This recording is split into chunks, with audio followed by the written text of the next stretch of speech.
दिल्ली के जंतर मंतर पर अन्ना आंदोलन के साथ अनशन पर शामिल होने से लेकर के आज तक की कहानी। बात मैं अपनी कर रहा हूं और उनकी भी कर रहा हूं। जो लोग उधर चले गए, राजनीति में चले गए समाज सेवा के बाद में, और मैं अपने उसी काम में लगा रहा। मैं उन दिनों नोएडा में काम कर रहा था, फोर्टिस में कंसल्टेंट था। सेक्टर 62 में फोर्टिस हॉस्पिटल है, उसमें मेरी 3 विजिट होती थी सप्ताह में, और दीपाची हॉस्पिटल में थी हमारी विजिट होती थी। कंसल्टेंट था मैं, सर्विस नहीं करता था।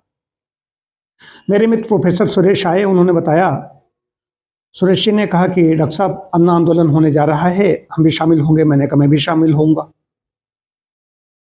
उसके बाद वो आए कि मैं शामिल नहीं हो रहा, आंदोलन घिर गया। हमने कहा मैं कह चुका हूँ, मैं जो कहता हूँ करता हूँ, मैं शामिल होऊंगा। 5 अप्रैल को जो अनशन प्रारंभ हुआ था जंतर मंतर पर, सबसे पहले मैंने बैग अपना रखा था। वहाँ पर कोई नहीं था। जो मजदूर चादर बिछा रहे थे वो भी चप्पल पहन करके बिछा रहे थे। तो मैंने उनको डांटा। मैंने कहा कि तुम्हारे मेहमान आते तो क्या तुम ऐसे ही चादर बिछाते? तब उन्होंने चप्पल निकाल करके चादरें बिछानी शुरू की। तो लेबर हैं, वो तो अपने ढंग से काम करेंगे। लेकिन हमने कहा यही भ्रष्टाचार है कि आप ईमानदारी से काम नहीं कर रहे हो, आपके अंदर उभावना नहीं है। खैर, मैं तो इंडिया अगेंस्ट करप्शन, भ्रष्टाचार के खिलाफ इस मुहिम में गया था। वहां पता चला जन लोकपाल आ गया। जन लोकपाल मैं नहीं जानता था, न मुझे कोई पता था इसके बारे में। खैर, 5 अप्रैल से 8 अप्रैल तक अनशन चला। 9 अप्रैल को अनशन समाप्त किया। वहां का संचालन अनशनकारियों का मेरे और गोपाल राय, जो इनके मिनिस्टर रहे, आम आदमी पार्टी के नेता हैं, संयोजक हैं दिल्ली के, हमारे दोनों के हाथ में था। यहाँ के भी 1-2 लोग, मैंने उनको भी बुलाया था, वो बाद में पहुंचे थे। मेरे अंदर उत्साह था इस चीज को लेकर के, भ्रष्टाचार कैसे समाप्त हो। खैर, 9 अप्रैल आते आते ही हमारा, पहले तो मैं 5 अप्रैल की शाम को ही मेरा केजरीवाल से मैं नाराज हो गया। मैं तेज आवाज मैंने बहुत एक तरह से चिल्ला करके कहा कि अभी नहीं तो कभी नहीं। एक बार शाम को एक मीटिंग होनी थी, उन्होंने कहा कल रख लें। हमने कहा नहीं, अभी नहीं कभी नहीं। उस दिन 18-19 लोग हुए थे। एक पेपर ने 25 दिखाए थे, ज्यादा लोग नहीं थे। मैं, गोपाल राय एक पहले गद्दे पर था जो मंच से जुड़ा हुआ था, एक सुभाष मानव भी था। 3 लोग इकट्ठे हो गए थे। सुभाष मानव भी बहुत अच्छी कोई एनजीओ चला रहे हैं। मैं एनजीओ नहीं चलाता हूं, लेकिन मैं और गोपाल राय भी अपना कुछ कार्य कर रहे थे। तीसरा स्वतंत्रता संग्राम के लिए कुछ अपना गतिविधियां चला रहे थे। गोपाल राय विकलांग हैं, उनके गोली लगी, लखनऊ यूनिवर्सिटी मारी गई थी। हमारा गोपाल राय, सुभाष मानव, मैं रात भर नहीं सोया। मैंने कहा कि ये समिति बन गई है, सिविल सोसाइटी के लोग हो गए 5 सरकार की तरफ से हो गए लोग उधर। उन दिनों यूपीए सरकार थी। ऐसी स्थिति में किरण बेदी भी थी मंच पर, स्वामी अग्निवेश, सब लोग रहते थे वहां पर। तो उसमें किरण बेदी को क्यों नहीं रखा गया? उसी समय देवी व्रत शुरू हुए थे। तो मैंने कहा कि हमारे यहाँ नारे लगाए जाते हैं, इत्र नारिस्त पूज्यन्ते रमन्ते तत् देवता की बात कहने वाला देश। जब महिलाओं के सम्मान की बात आती है, वो आईपीएस रही हैं, तो उसके पास, तो हमने कहा उनको क्यों नहीं रखा गया? ये हमें ढूंढ रहे थे। सुभाष मानव पहुंचे कि गोपाल भाई आपको याद कर रहे हैं। तो हम पहुंचे। उन्होंने कहा डॉक्टर साहब आंदोलन, इसको हम अनशन समाप्त नहीं करेंगे 9 बजे। हमने किस विषय? हमने कहा मैं ये कहना चाहता हूँ। उन्होंने कहा नहीं, इस मामले में कि एक मीटिंग रखी जाए, ये मत पढ़ो, महिला नहीं है उसमें, ये नहीं है, फिर तमाम तरह के आएंगी दिक्कतें। इसको अनशनकारियों की बैठक एक बुलाई जाए। ठीक है, सहमत बनी। हम 3 लोग थे, फिर 7-8 लोग हो गए। कुछ लोगों ने, यहाँ के भी लोग, दोनों कहा कि ये तो राजनीति कर रहे हैं। मैं राजनीति नहीं कर रहा था। अनशनकारियों की बैठक 2 जून की घोषित हुई। 4 बजे तक हम बैठे सूखते रहे। बाकी सब लोग खूब झंडे लहराए जा रहे हैं, देश प्रेम के गीत गाए जा रहे हैं। गोपाल लाल का डॉक्टर साहब माइक मांगो, मंच से माइक मांगा। बस माइक मांगने में ही हमारा मनीष सिसोदिया का विवाद हो गया कि अन्ना नीचे बैठ के बात करेंगे। नीचे बैठ क्यों बात करेंगे? पूरा देश देख रहा है, तो ऊपर से घोषणा की जाए। 2 जून की बैठक बहरहाल तय हो गई। उन्होंने बताया अन्ना का बीपी बढ़ गया है। प्रशांत भूषण और मनीष सिसोदिया, केजरीवाल, किरण बेदी, स्वामी अग्निवेश, इन्होंने अनशन हमारा बाद में आकर के समाप्त कर पाया। कुछ लोग इधर उधर भी हो जाते हैं, उसमें मैं नहीं जाना चाहता। उसके बाद मैंने देख लिया, स्वामी रामदेव भी मंच पर आए। स्वामी रामदेव जेठमलानी 8 अप्रैल को आए थे। अनुपम खेर भी उस पर पहुंचे। अन्ना के लिए बड़ा समर्थन चल रहा था। एक 73 वर्ष का वृद्ध व्यक्ति बैठा हुआ है। अन्ना में लोगों को गांधी दिखाई दे रहे थे। लेकिन जब स्वामी रामदेव मंच से उतरे, मेरे सिर पर उन्होंने हाथ रखा, तो मेरे पास साधारण फोन था, उसमें कोई डुप्लीकेट भी आता था। मनमोहन सिंह हमारे पास ही बैठता, पहला गद्दा था, संचालन हमारे गोपाल राय के हाथ में था, तो पहला गद्दा था और कुछ हम लोगों के अग्रणी भूमिका थी वहां पर। उन्होंने कहा कि स्वामी रामदेव की तरफ मैंने देखा, मैं वैसे सन्यासी हूं, उनको प्रणाम करना चाहिए। तो मैंने कहा, उन्होंने देखा डॉक्टर राजेश विशाल लिखा हुआ है, तो उन्होंने देखा हमारी तरफ तिरछाई से, उन्होंने सोचा कि हो सकता है चिकित्सक हो, मैंने समझता हूँ, क्यों नाराज है। मैंने कहा कि मैंने इसके बुद्धि चातुर्य को पहले दिन ही समझ लिया, स्वामी रामदेव नहीं समझ पाए, स्वामी रामदेव इसके समर्थन में आ गए। स्वामी रामदेव की बाद में बाद में समझ में आया, बाद में उन्होंने अनशन भी किया जाकर के। उसके बाद में चला आया, एक बार और कार्यक्रम हुआ, उसमें गोपाल नाथ का डॉक्टर साहब आ जाइए। तो मैं वहाँ पर गया, जंतर मंतर पर ही था, वहाँ मैंने लेक्चर दिया। यहाँ एक हमारे प्रोफेसर वाजपेयी जी, उन्होंने फोन किया, डॉक्टर साहब कहाँ हो? मैंने कहा मेट्रो में हूँ। मैं कहाँ जा रहे हो? हमने कहा जा रहा हूँ जंतर मंतर पर एक व्याख्यान दूंगा। उनका फिर हमने लौटाऊंगा। तो क्या इरादा? हमने वैसे गोपाल राय कह रहे हैं, राजा बुंदेला की गिरफ्तारी दे रहे हैं, अन्ना दोबारा आंदोलन शुरू कर दिया था, गिरफ्तारी दे रहे हैं, तो तुम भी दे दो। हमने कहना मैं अपने ढंग से देश की सेवा करूंगा। मैं व्याख्यान दे करके चला आया। व्याख्यान में दिया तो पहले व्याख्यान में ताली बजी हमारे, उसके बाद हमारी एक तरीके से हमें बोलने नहीं दिया गया। कैसे?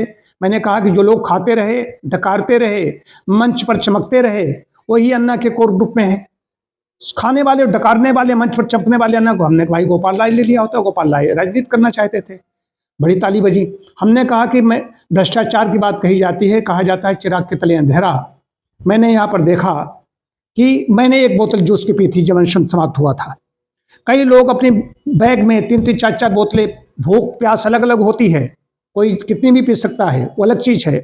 पीना चाहिए, खाना चाहिए, लेकिन जो चोरी से अपने बैग में रख रख के लेकर के गए, इससे क्या सदाचार कहा जाएगा? हमारा इतने में विरुष। वहां पर वैसे लोग बैठे थे, वैसे लोग बैठे हुए थे जो बोतल अपने रख करके लेकर के गए थे। तो हमने कहा ये वृत्ति जिनकी है, ये कैसे सदाचारी अपने को कह सकते हैं?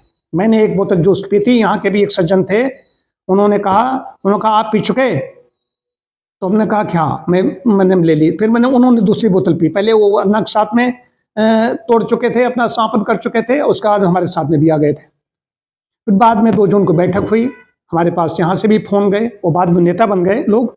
उन्होंने कहा दादा आ जाए, हमने कहा जाइए। मैं 5 मिनट से सिर्फ गया था, तो मनीष सिसोदिया ने देखा, उसने कहा इसी ने आग लगाई थी उस दिन। खैर, केजरीवाल बुद्धिमान व्यक्ति, इसमें कोई शक नहीं, लेकिन बाक छल से जो इधर शराब की नीति उन्होंने लाए, इससे उनका पतन हो गया। पार्टियों में हार जीत होती रहती होगी, अलग विषय, लेकिन नैतिकता, सत्य का पथ, ईमानदारी का पथ, ये बड़ा पथ होता है। तो मैं विश्लेषण करता हूं, कई लोग हमसे कहते हैं डॉक्टर साहब आप वहां से चले आए, वहां पर आप भी होते, कहीं न कहीं मेले बनते। तो मैं देखता हूं आज क्या शीशा लेदर मची हुई है, क्या हो रहा है। मैं हवन करके, वेद पढ़ने के बाद में, अपनी चिकित्सा सेवा करने के बाद में, आज एकादशी है, मैं फलाहार कर चुका। और इस बीच में भी मैं आज तुम्हें बता दूं फलाहार कर चुका। मैं तृप्त हूँ, प्रसन्न हूँ, दोनों समय सायंकाल संध्या हवन करता हूँ। वह जो सुबह हगे गए भले बैठे हूँ, लेकिन उन्हें हवन तो छोड़ो, स्नान नहीं की होगी, और यहाँ हवन भी किया, हलवा भी खाया। बात कह रहा हूँ। उसके बाद में गोपाल राय कोर ग्रुप में चले गए। गोपाल राय का फोन आया, डॉक्टर साहब मैं कोर ग्रुप में चलना, अच्छी बात है। हमने कहा कि किसी भी कानून बनाने देने से, एक बड़ी महत्वपूर्ण बात है, चिंतन की बात है, कानून बना देने से देश का कल्याण नहीं होगा जब तक अच्छे नागरिक नहीं पैदा किए जाएंगे, अच्छे नागरिक नहीं होंगे, तब तक कानूनों से क्या मतलब है? कानून से खिलवाड़ करने वाले बहुत लोग बैठे हुए हैं। फिर मैंने तब शहीद आजम भगत सिंह के यहाँ से यात्रा प्रारंभ की। ये मेरी यात्रा थी 2012 की। 23 मार्च 2012 को मैंने शहीद आजम भगत सिंह के पैतृक निवास खटकर कला से यात्रा प्रारंभ की। वो मेरी पंजाब, हिमाचल, हरियाणा, दिल्ली, उत्तराखंड, उत्तर प्रदेश, 6 प्रांतों की यात्रा थी। काकोरी मैंने समाप्त किया था, 6 प्रांतों की मेरी यात्रा।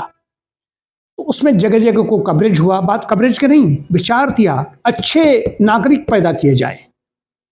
गर्भकाल की स्वास्थ्य नीति क्या हो, गर्भकाल में चिंतन कैसा हो, तब अच्छे नागरिक पैदा होंगे, तब बात बनेगी। कानून बनाने देने से कुछ नहीं होगा, ये मैंने उनसे कहा था। तब से आज तक मैंने, उसके बाद हमारी वार्ता नहीं हुई। मैं यदि जिससे 6 महीने वार्ता नहीं होती उसका मैं फ़ोन भी डिलीट कर देता हूँ, कोई भी हो। मेरी अपनी मिजाज की बात बताता हूँ। मैं नित्य दोनों समय संध्या हवन करता हूँ, मैं आनंद ले रहा हूँ। तो मैं कभी-कभी विश्लेषण करता हूँ कि हमारा उत्थान उत्थान ही होता चला जा रहा है। तो मुझे याद आती है शाहजहाँपुर के एक पत्रकार की विवेक सेंगर ने बड़ी मोटी हेडिंग लगाई थी कि 17 वर्ष पहले एक चुनाव ऐसा भी है कोई जो डॉक्टर राजेश मिश्र को उनकी सीट से हटा दे। उन्होंने ऐसा चुनाव लड़ा और जीते और ऐसी सीट पर बैठ गए हैं जिनको कोई हटा नहीं पा रहा है। तो ये परमपिता परमात्मा की कृपा है। यहाँ न उतार है, चढ़ाव है, चढ़ता जा रहा हूं, अंदर से मालामाल होता चला जा रहा हूं। तो ये जब देखता हूं, आज जो हुई कोई जेल में जा रहा है, कोई आरोप प्रत्यारोप दौर चल रहा है।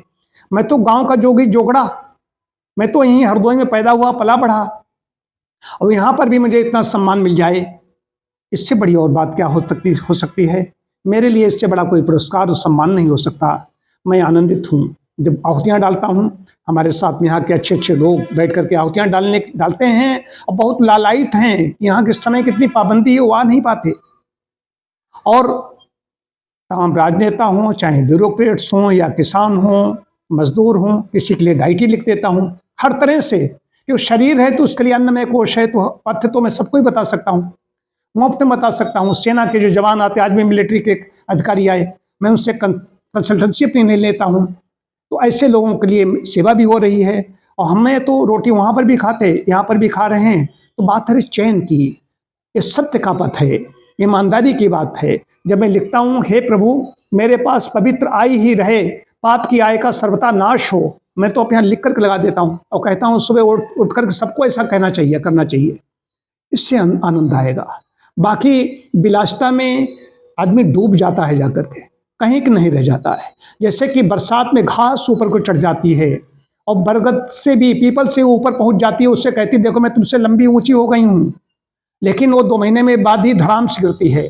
झूठ के पंख लगे हुए होते हैं, सत्य पंग होता है। सत्य धीरे धीरे धीरे धीरे दूब घास है, उसकी जड़ें गहरी होती हैं, उसको कोई नष्ट नहीं कर पाता है। जबकि झूठ छत बिच्छत होकर के बिल्कुल एक चमकता हुआ थोड़े दिन दिखाई देता है, उसके बाद में धराशायी हो जाता है। तो आज परिणति सामने है। मैं दिल्ली की बात कर रहा हूँ। मैंने ये भी कहा था जब तक ये रहेगा तब तक मैं दिल्ली में प्रवेश नहीं करूँगा।